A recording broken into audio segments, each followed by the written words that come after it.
Good evening, everybody. I am back. I am First Alert Chief Meteorologist Casanova Nurse here in the weather office of WTXL ABC 27 right here in Tallahassee. So if you're one of our nearly 40,000 followers on our WTXL Tallahassee page, whether you're local here in the state line or perhaps following from another place, thanks for joining us. Hopefully you will discover this feed of information about Hurricane Dorian.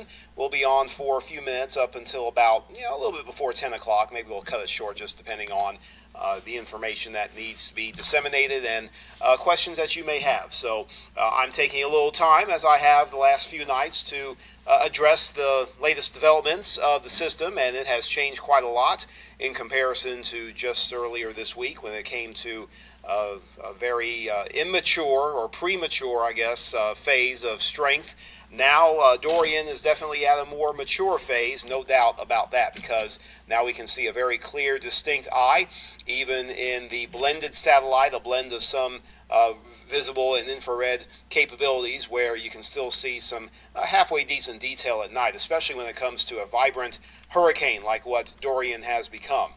The eye is almost a perfect circle, and the cloud deck is very symmetrical as well, with just these little feeder areas of clouds that are rotating into the center. So just in the last 6 to 12 hours, this has undergone an incredible amount of development and structure, and now it is a full-fledged Category 4 hurricane.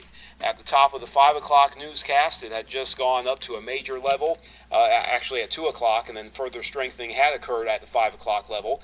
But now we are looking at a peak wind speed of 130 miles per hour around the center of Dorian, and still a good distance away from the east coast of the United States, and more specifically Florida. If you put a little measurement tracker on there, about 580 miles from roughly the southeastern coast of Florida to the center of Dorian. So it still has some distance to travel. However, it's moving more in a west-northwest fashion, and it's slowed down a bit in comparison to a couple days ago.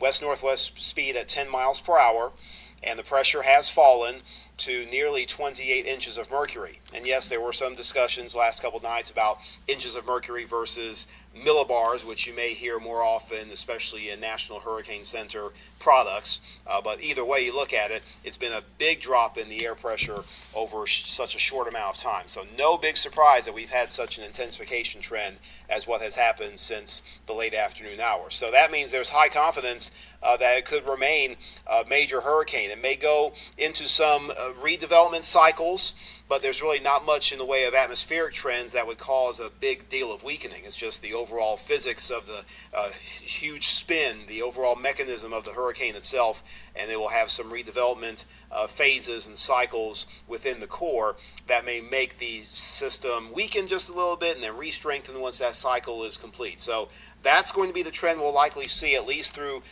the Saturday and Sunday time frame, because there's no land in its path until maybe it starts to interact with the northern and northwestern Bahamas.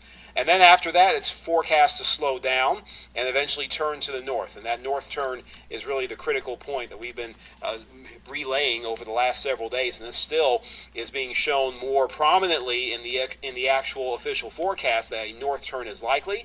But where does it happen? It slows down as well. That could prolong some effects of this hurricane, even as intense as what's being forecast just off the east coast of the state of Florida. So you may be familiar with the Saffir-Simpson scale, and that's what breaks down the hurricane into separate categories, 1 through 5. And if you followed hurricane tracking or hurricane weathercasts and other news coverage, you may be very well familiar. Category 5 is the strongest. Right now, Dorian is at Category 4, so it is an intense storm, no doubt about that. Just to rewind just a bit, it's on the verge of Cat 4. We'll have to modify those numbers. They may be off a little bit, but nonetheless, it is a major hurricane. Either way you look at it, and certainly going off of the indications that were given by the National Hurricane Center, Category 4 is definitely I'm going to step off just a little bit because there's a printout that I need to get, and I just didn't get it earlier. Just to be absolutely certain, my volume faded a little bit as I walked away from the microphone. But nonetheless, 8 o'clock has wind speeds of 125, and then there was an update at 8:30 that found 130 mile per hour winds. So yes, that is definitely a Category 4. Just to clarify things, we may have to revise that little graphic that I showed there. But nonetheless, Category 4 is a certainty at its current level based on what the hurricane hunters had seen from their observations up in the air. All right, now that that's behind us and that's cleared out, hurricane warnings, none cover the state of Florida yet. And when I say that, I mean the coastal zones. I do believe that we'll start to see some advisories, tropical storm or hurricane watches going up somewhere along the Florida East Coast over the weekend. But for now, the hurricane warnings covering the islands of Grand Bahama as well as Great Abaco, Eleuthera. Those are in effect until further notice because hurricane conditions are expected within these areas of the northwestern Bahamas within 36 hours. A hurricane watch for the Andros Islands of the Bahamas, and that's for the expectation of hurricane conditions within 48 hours. So I'm sure preparations are underway. They've been through this sort of thing before, and eventually there will be some related advisories and warnings and watches for portions of the Atlantic coast of Florida. The factors haven't changed all that much. It's still the high pressure system that's across the eastern U.S. and the related steering flow with that, plus the system being over areas of warm water. It had avoided most of the upper terrain in the greater Antilles, so it did not get that little weakening punch that would have otherwise happened if it did go over mountainous areas. So there's limited upper level wind flow, the shear is light, the waters are warm, and we're seeing the effects of those with a thriving, building strong, very strong hurricane. Now that high is forcing Dorian to curve to the west. That means a closer approach to the Bahamas as well as over southeastern Florida's coast. And as it approaches, the mid and upper level steering flow does start to weaken a little bit. So that's going to force Dorian to slow down. And most, if not all, of the reliable models have been showing a slowdown, which is not great because it will extend the duration of the strongest winds and the huge amounts of rain that are bound to fall from the system, and it really could exacerbate the situation across the peninsula. But with the high moving out into the western Atlantic a little bit more, plus a minor little trough that may try to sneak in from the Midwest, those could be factors that create a more northerly turn, maybe sooner than we thought, especially when it comes to the slowdown that's anticipated, the movement of the high, and maybe some eroding of that ridge, and that could maybe cause it to turn to the north. So there has been that established trend for the last couple of runs that the hurricane could more than likely slow down, allow the high to do its thing, maybe get on the western side, and once that weakness starts to form with the slight movement of the high, that could allow a more northerly drift. So a slowdown is foreseen, and then a north turn. But the big question has always been where that north turn will occur. If it happens on essentially the right side of the cone, that's probably a good scenario for us here within the Big Bend region in southwestern and southern Georgia. A middle ground sort of turn where it kind of straddles the coast or maybe just coming inland, I'd say that's probably a medium impact for us, and also it could be favorable in comparison to a low chance for it to continue west and then move into the eastern Gulf and then turn to the north. I haven't seen many reliable products lately that would show that sort of scenario. It's not entirely impossible, but it's something that we should still consider even if it is a low risk, because that would mean it would cross the peninsula, maybe limited time over land, moving into a very warm trend in the eastern Gulf where the waters are even warmer than they are where it is now. So its intensification would certainly reoccur, and then a turn to the north would maybe pose a big risk for a direct landfall within our area. Again, that's a pretty low end potential based on the forecast data that I've seen and the various models. Not really seeing much support for that, but it can't be discounted entirely. It's just a very low chance. The medium impact, as I mentioned, is if it crosses the coast and maybe hovers over the peninsula while it's moving north. That would promote further weakening, so it would not maintain Category 4 level for a lengthy amount of time, but it could certainly spread some gustier trends across our area once it approaches our region.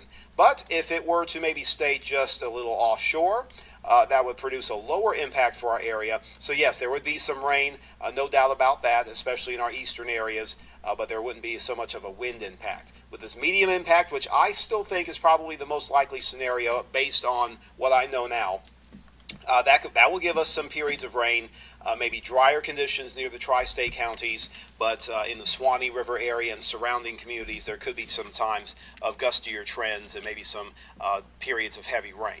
Now, it doesn't mean that even if it does stay offshore, that we won't get brushed by occasional breezes.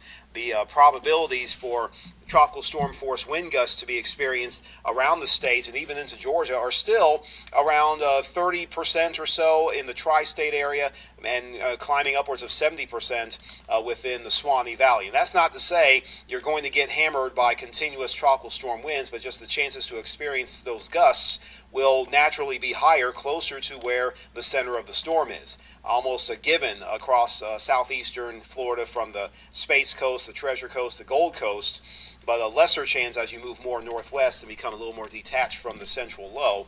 So that is a trend that will definitely be factoring into our own effects, likely on Tuesday and Wednesday. If we do get those effects from gustier winds and some more persistent rain, it's likely to be in the Tuesday time frame.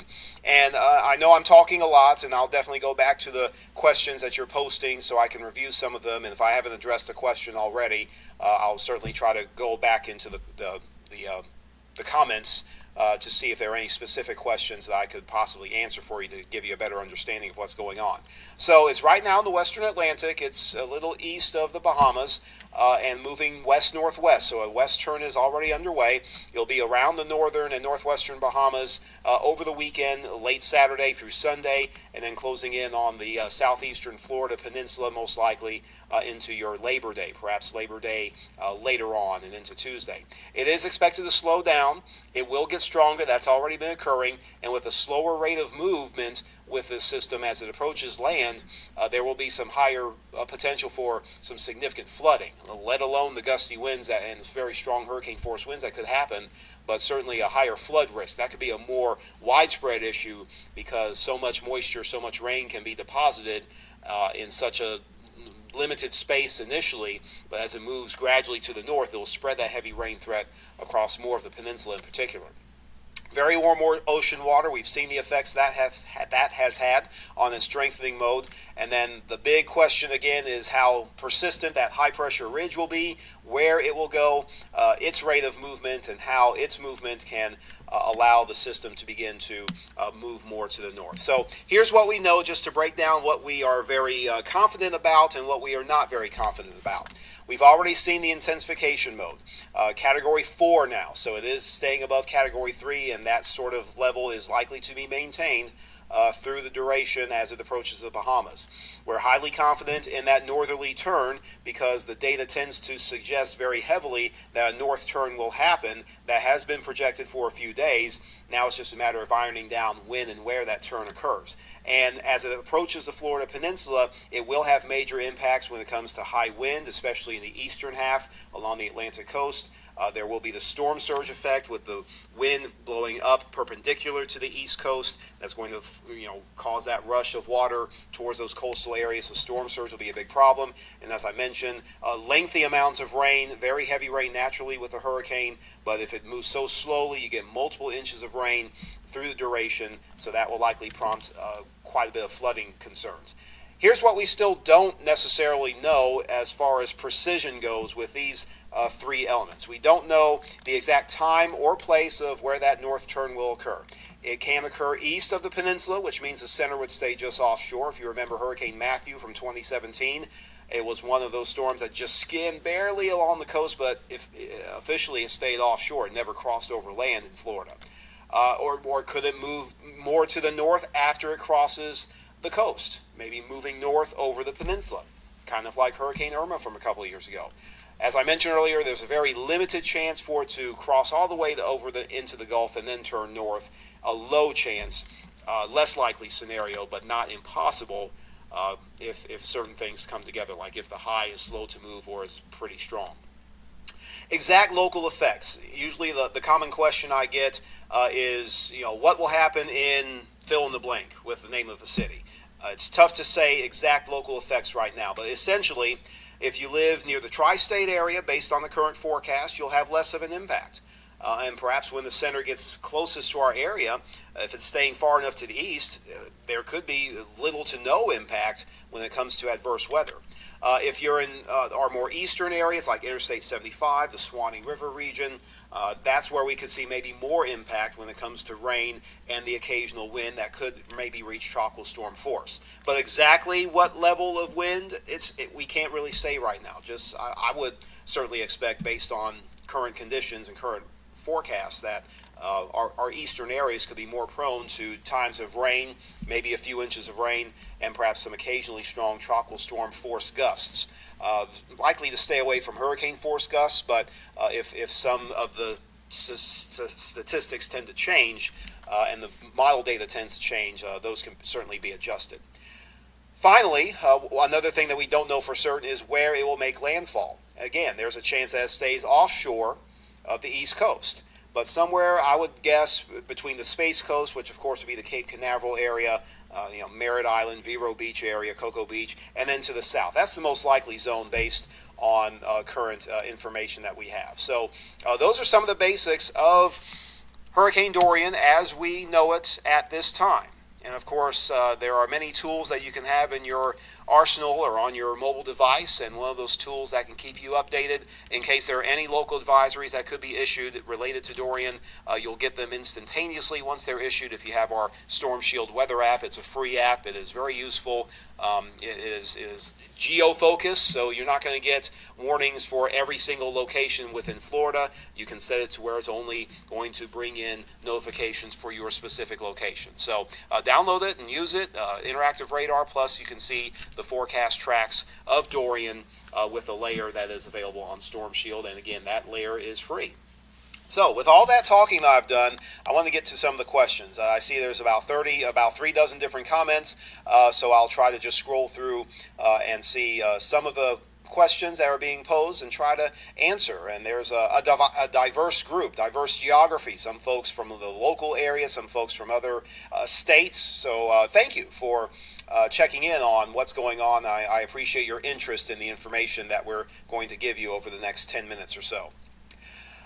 Yes, as mentioned, it has changed its overall course. It was moving northwest over the last couple of days, now west to northwest.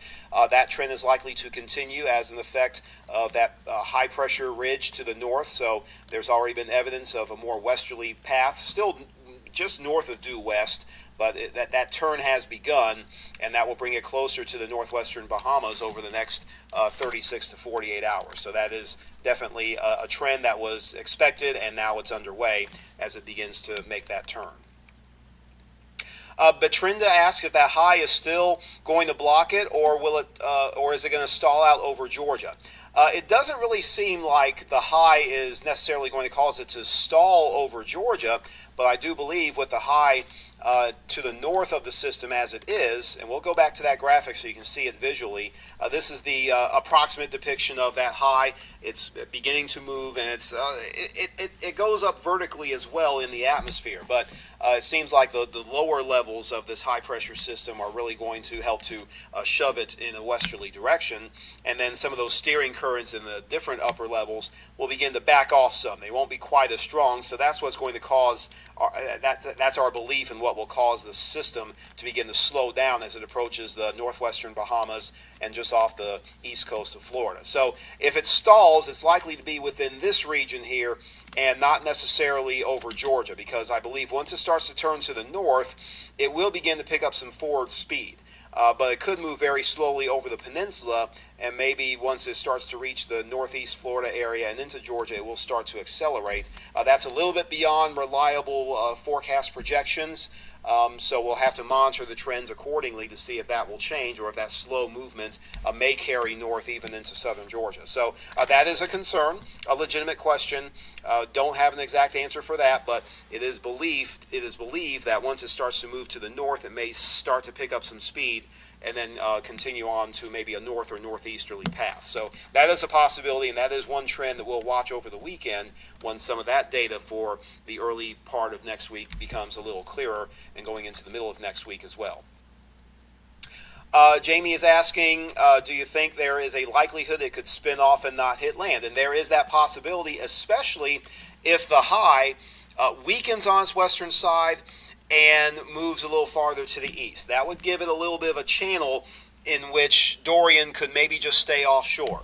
And that's what some of the late afternoon and evening forecast trends are trying to suggest, that maybe it could just parallel the coast by just staying offshore a few miles.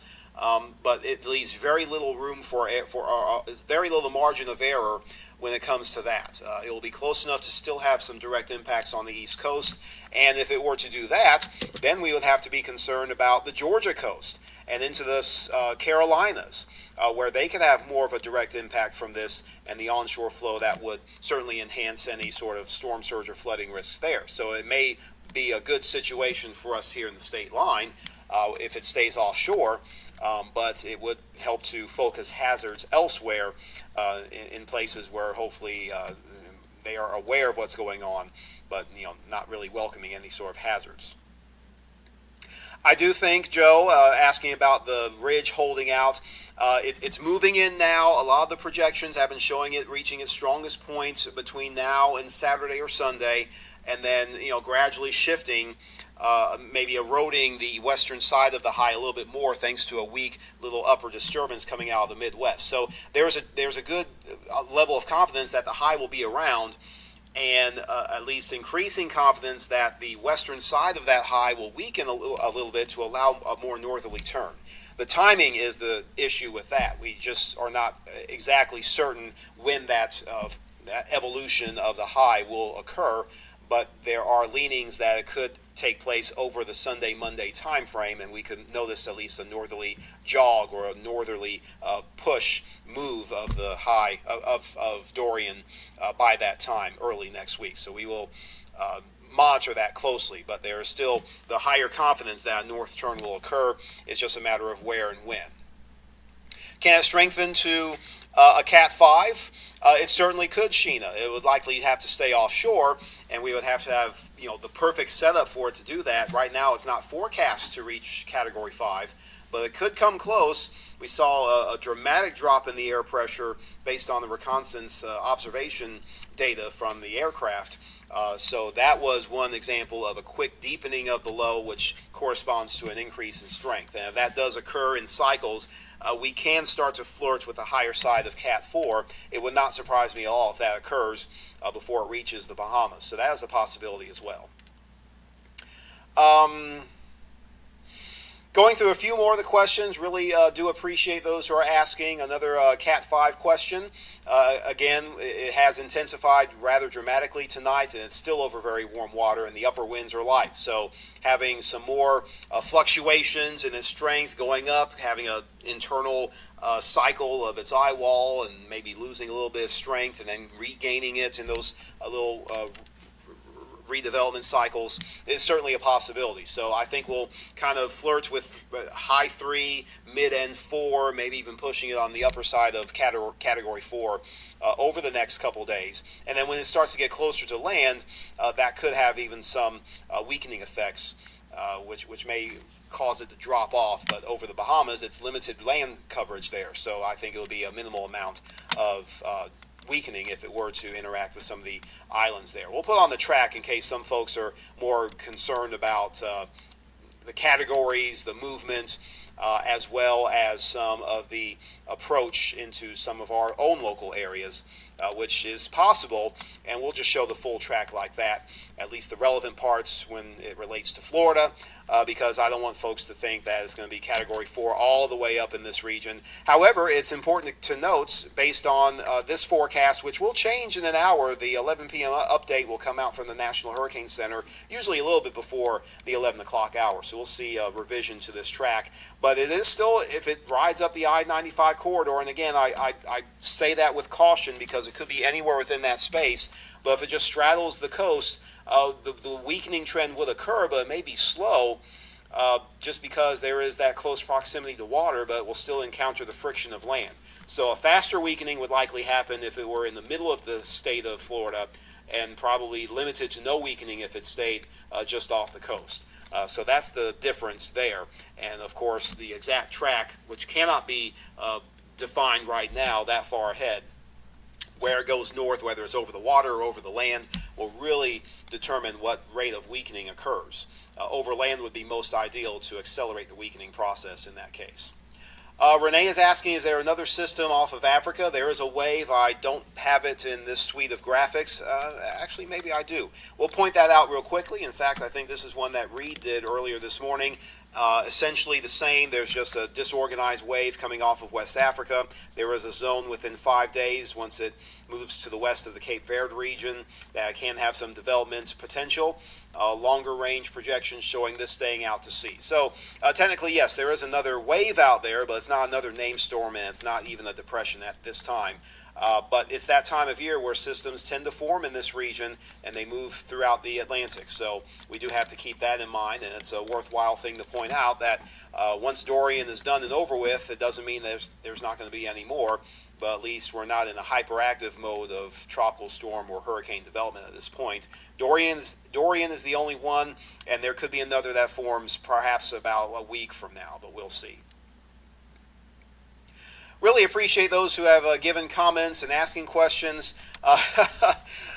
Amy, thanks for asking that, because quite honestly, I am tired for a number of reasons, not just for tracking the hurricane, but it's been a long week, and I plan to sleep tonight, at least try to get 8 hours worth, but I do have to be up in the morning to tend to some calls and track things from home, and Reed will be here, and he'll provide another streaming update on our main news page. So I will get a break, at least for a short time, and I'll hopefully be able to sleep very well. But I appreciate your concern about that, and hopefully this information will help folks who are watching sleep a little easier, even though we're not in the clear by any means here in the capital region, the Swanee River area, southern Georgia too. We still have to be on guard and be aware of what's going on, but hopefully this will maybe give you a little more ease that we're not necessarily facing the brunt of the storm like we did last year with Hurricane Michael, but there can still be some adversities that we face. All right, a couple more questions, as I know, folks, it's Friday night. You may not want to listen to a discussion about a hurricane for much longer. You may have plans, whether that's going out with your friends or maybe just going off to sleep. We'll start to wrap things up pretty soon. Elise is asking if there's any local rain anticipated ahead of the FSU game. Yes, there is. It's not going to be directly from Dorian, but we will start to have more of an east wind pattern that will set up a moisture feed a little bit more than what we had for today, and that will help to bring in our rain chances once again for tomorrow. Most of my graphics here in my lineup are based on tropical stuff.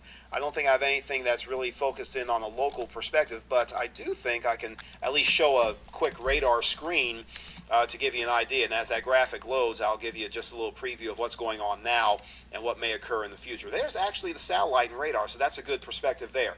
Dorian is over here, so the moisture that we have in the Atlantic now is not connected to Dorian, but that high will put us in a position to where east winds take over, and it will displace the dry air that we had and bring in that more moist air that's been lingering just to the south and to the east of the region. So that's going to be the source of tomorrow's rain chances if you're going to Doak Campbell Stadium for that relocated FSU Boise State game. There will be at least a few passing showers, I would believe, into the afternoon. It's likely going to be come and go, not too widespread, but it could be locally heavy if a shower does pass over the stadium at just the right or wrong time. So there is a moisture return that will contribute to rain chances tomorrow, but don't be afraid that's the onset of hurricane conditions, because that's not what it's going to be. It's simply just the return of the typical moisture setup that we have during the summertime, and that will lead us to get in on a few rain chances. So if you're making those tailgate plans or heading to the game yourself, you might want to have the poncho, because there could be some rain off and on. I think one more question. Renee is asking about the cone, and that there's a 2, which indicates Category 2 level of strength. Now, yes, there will be some variability, and I do suspect that this will change. This does not mean across this entire line it would be a Category 2, and if it were on this left side of the cone, there would be a Category 2 hurricane in Tallahassee. That's not precisely what that means, but based on at least this positioning, there could be at least slow weakening And very similar to what happened with Hurricane Michael, which made landfall officially as a Category 5, it maintained Category 1 level strength when it went all the way up to Albany. So that's, I may not be very good at estimating distance, but over about 150 miles inland, it was still a low-end hurricane. So maybe that sort of strength, maybe not Category 5 strength, but a strong hurricane moving just barely inland will take some time to weaken. So having a Category 2 within that region or within this zone is not out of the realm of possibility. So that is something we have to consider. But also keep in mind that the strength projections will change depending on the future runs of forecast data. So this may go up or down just depending on what the projections are over the next several days. So it's valid to be concerned about the strength of Dorian if it comes close to our North Florida counties. And that's definitely one point that we'll be monitoring closely as well. That's why I do believe we'll still have some times of breezes. It may not be Category 2 strength wind across our local area, but it will be close enough based on this to where we can encounter some breezes going into Tuesday and especially on Wednesday. But just keep in mind that the positioning of this forecast cone will change, and as it changes, our expectations for local impacts will be adjusted. So Tuesday, Wednesday, to wrap things up, I think that's the prime time where we have to monitor for any of the peak effects that we get in relation to the storm. Peak as in, what's the strongest we can get, and not necessarily the strongest that the storm will get, because high confidence, again, that it will stay near South Florida or Southeast Florida and maybe riding up the coast, but if it moves over the peninsula, it will weaken some. And that will reduce the strength of the storm once it gets closer to here, but we'll still have some impacts. And I do have a little more confidence over the weekend that we can start fine-tuning local impacts more than just general statements of less action west, a little more east. We will be able to start to narrow down and give a few more specifics about local impacts. But it's definitely good to just keep in the back of your mind that Tuesday and Wednesday could be a little dicey in some cases. But that's still several days away, and we'll see how the trends go and how the system reacts and responds to its surroundings, and that will determine what impacts we get. Thank you all so much for joining me tonight here on WTXL Tallahassee's Facebook page for this session of updating you on Hurricane Dorian, its overall strengthening, its expected movement, and still the many questions that need to be answered so we can have a better clue as far as what to expect here. But enjoy your weekend. Yes, there will be some showers around, nothing major or severe and nothing connected to the hurricane, but we'll keep you informed nonetheless throughout the entire weekend as information is received and data is processed and new forecasts are released. We'll give you more analysis that can help you plan and be prepared. I'm Chief Meteorologist Casanova Nurse. I hope you enjoy your Friday night, and we'll see you again over the weekend.